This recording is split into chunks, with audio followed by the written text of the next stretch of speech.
거의 3년 내내 거의 그렇게 풀로 아침 6시부터 새벽 1시까지 일요일 빼고는 거의 다 계속 공부만 했던 것 같습니다.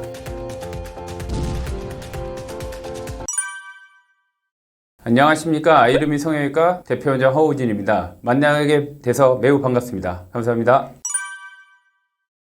제가 좀 커리어가 조금 이채로운데요. 초등학교 때는 서귀포에 있는 초등학교, 작지는 않지만 조그만 초등학교를 다녔어요. 그리고 나서 아버님이 의사셨거든요. 아버님이 의사셨는데 그때 당시에 저희 집도 나름대로 교육열이 있었기 때문에 남자는 서울로, 이런 뭐 비슷한 속담이 있다면 물론 다릅니다만, 그랬던 교육을 좀 시키기 위해서 조금 강남이라는 데로 좀 이사를 갔었어요. 그래가지고 이사를 간 상태에서 초등학교 6학년 때 대치동에 입성을 하게 되고, 대치동에 있는 후에 또 특이하게도 보통은 그쪽에서 계속 교육을 하게 되는데 가족의 사업상 다시 제주도로 오게 됐습니다. 그래서 사교육을 엄청나게 받아본 적도 있고 전혀 받아보지 않은 적도 있습니다. 물론 뭐 제주도 내려가서 약간의 과외 한두 번 정도는 했지만 거의 다 자립식으로 공부를 했거든요. 보통 공부한 양을 저한테 물어보신다면 중학교 때 같은 경우는 뭐 그냥 학원 뺑뺑이였어요. 뭐 학교 갔다 오면 뭐 영어학원 갔다가 수학학원 갔다가 집에 오면 뭐 한 9시? 그러면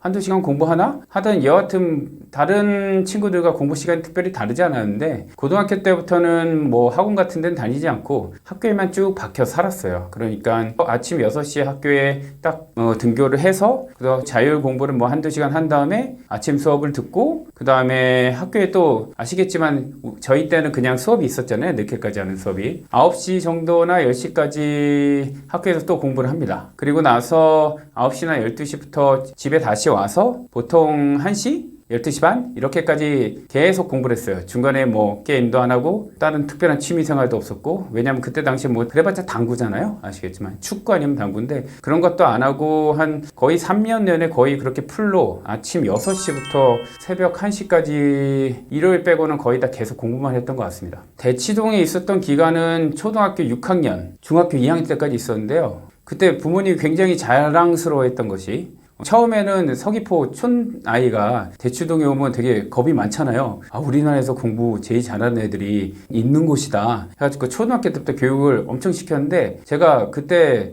잘 나가는 초등학교에, 저희 땐 국민학교죠, 가자마자 반에서 1등을 했어요. 그래서 부모님이 굉장히 자랑스러워했던 기억이 있는데, 그렇게 그런 다양한 기억을 안 왔는데 뭐 중학교 때 돼서 약간 왕따 사건? 그런 거 겪고 나서 성적이 좀 떨어지고, 그 다음에 아버지 개인적인 사업으로 인해 가지고 중학교 2학년 말에 제주도로 조금 오게 됐습니다.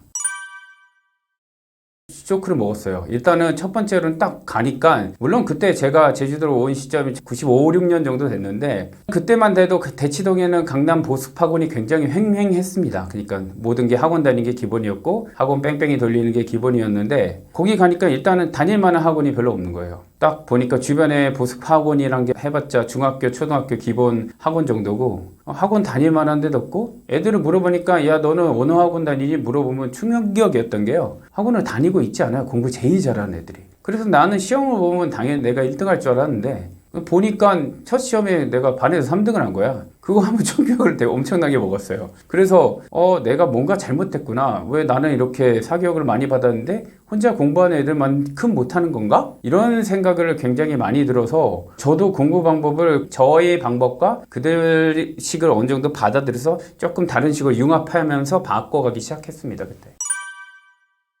뭐 공부법이 특별한 건 없어요. 일단 공부는 되게 중요한 게, 여러분 잘 알겠지만 공부의 리저트 결과는요, 물론 여러 가지 요소가 있습니다. 진짜 단순한 요소는 뭐 심리적인 요소 이런 거 다 배제하고요. 흔히 말하는 매출은 P와 Q에 비례한다고 합니다. Price and Quantity. 그러니까 가격이랑 수량. 근데 공부도 마찬가지 비슷합니다. 엄밀히 말하면 시간 곱하기 퀄리티. 시간은 그래도 어느 정도 제한적인 요소가 있어요. 시간은 사람마다 하는 게 다 비슷하니까.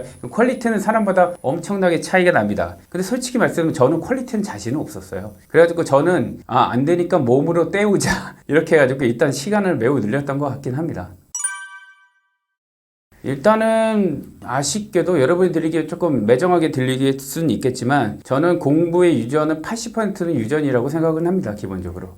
물론 여기서 인텔리전스 퀄리티, IQ도 중요하지만요. 그 집안의 애티튜드나 태도, 전반적인 분위기, 이게 어떻게 보면 타고난 거일 수도 있잖아요. 예를 들면 단순히 공부하는 머리뿐만이 아니고 그 사람의 성실도, 행동, 그다음에 성격 이런 게 모든 게 같이 유전이 되기 때문에 그냥 단순하게 난 머리가 좋은데 왜 저만큼 성적이 안 나오지? 그러면 끈기나 아니면 조금 흔히 말하는 공부에 대한 강박증 이런 게 모자란 거예요. 집중도가. 머리는 좋을지라도. 그러니까 오랫동안 집중하는 능력이 부족한 거죠. 그렇기 때문에 단순하게 지능이 유전이 된다라기보다는 그 부모님의 행동이나 행태, 그다음에 공부에 어울리는 성격 이런 게 모든 게 유전이 되고 또 어떻게 보면 그 가족의 환경이나 분위기 이런 것도 어떻게 보면 유전적인 면이라고 표현될 수 있겠거든요. 그런 게 모든 게 유전이 되기 때문에 실제적으로는 유전이 80% 정도를 차지한다고 볼 수 있습니다. 저희가 아주 나이 많은 건 아니지만 저희 때만 해도 그냥 뭐 특별한 건 없었어요. 부모님 아버지가. 근데 조금 다른 게 있다면 책을 많이 읽히셨습니다. 초등학교 1학년, 2학년, 3학년, 4학년, 5학년 국민학교죠.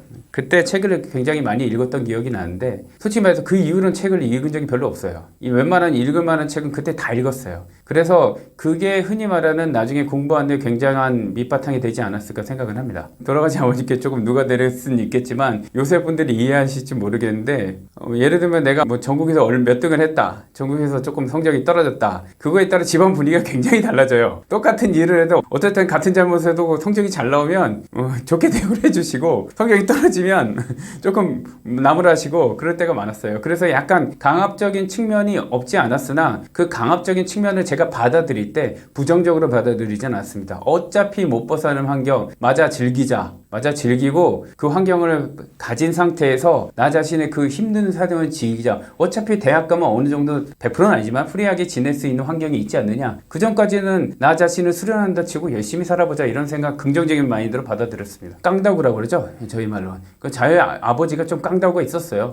그래 두고 보자. 내가 나중에 복수해서 너를 넘어서겠어. 이런 깡다구 같은 마인드가 기본적으로 그것도 유전이에요. 저희 아버지도 깡다구이기 때문에 나쁜 유전자를 어떻게 보면 좋게 변형시킨 거? 그러니까 단점이 있는 면을 긍정적인 거로 조금 변형시킨 면이 없지 않아 있습니다.